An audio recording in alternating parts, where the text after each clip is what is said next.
Good evening, students. So in the previous couple of videos I have completed up to the demodulation and amplitude modulation part. Okay, so today I am going to continue with the FM, that is the frequency modulation.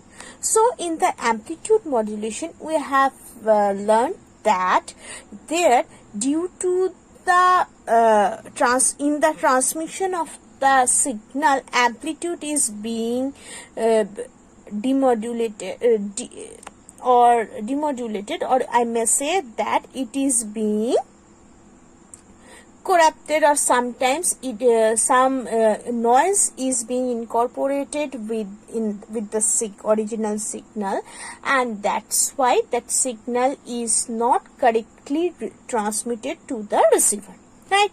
So therefore the amplitude is being affected.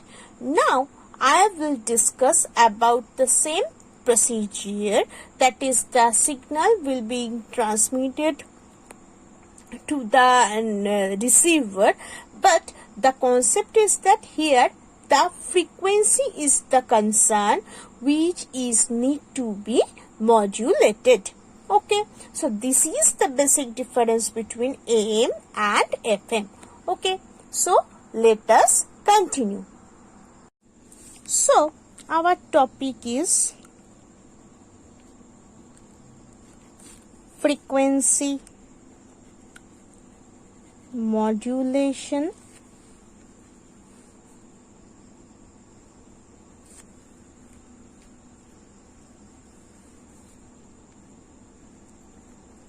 and demodulation.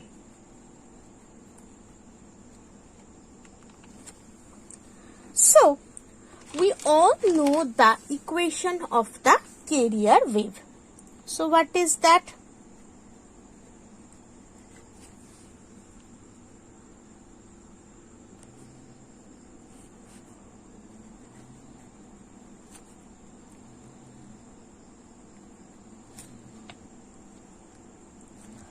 So that is basically given as V0 sine omega t. It is basically the big omega. Okay, you may write it as V0 sine phi.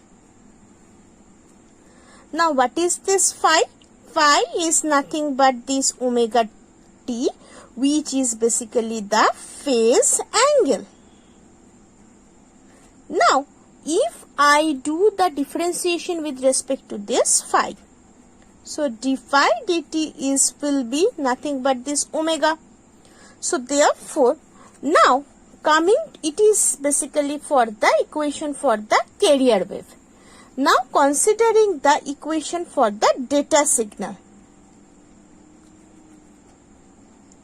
So for data signal, let us consider small v0 sine omega t. Now here please consider this, that for carrier wave the amplitude of this wave is v0, and for the data signal it is also as the v0. So therefore amplitude of this carrier wave is being or keeping it as unchanged. Okay.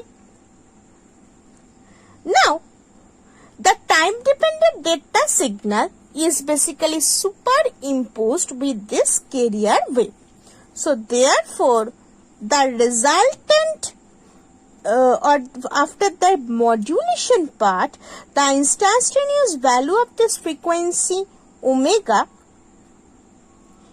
considered as omega of t as omega plus kv0 sine omega t.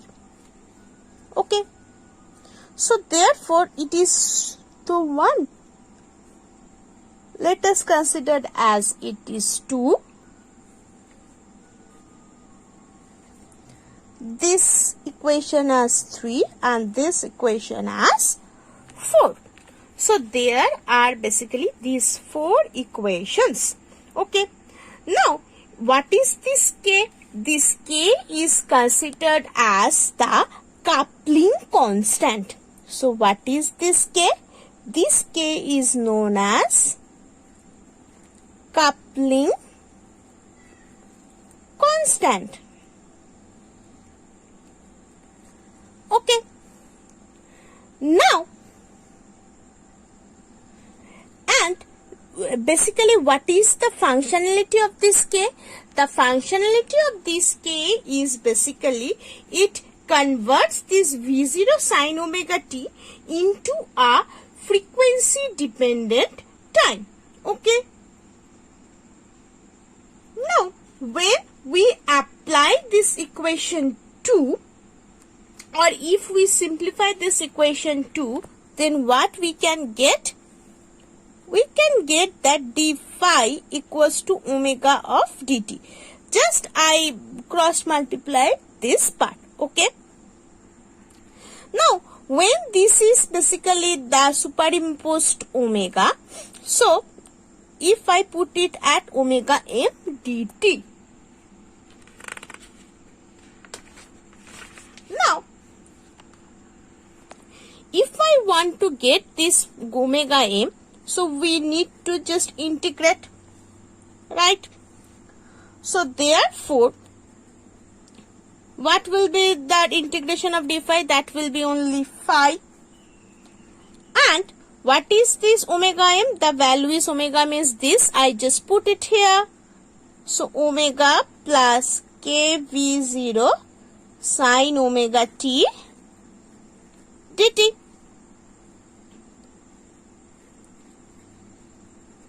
Now I am just doing the integration part. So integration of this dt will be omega t. This will be only t basically. Now the integration of sin omega t or sin t will be is nothing but the cos t, and this will be a minus. So k v0 by omega of cos omega t, and plus delta. What is this delta? This is basically the integration constant. You may write it as C. Okay. Now, when we are writing the time dependent phase of this phi m, in the place of this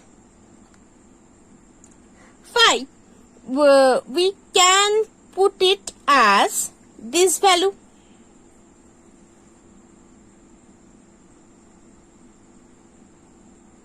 Right? So therefore the carrier wave will become, that will be Vm equals to V0 sin, here sin phi is there, right? Here we have written it is a sin phi. So instead of that phi, we can replace this value. So that's the thing I am doing here.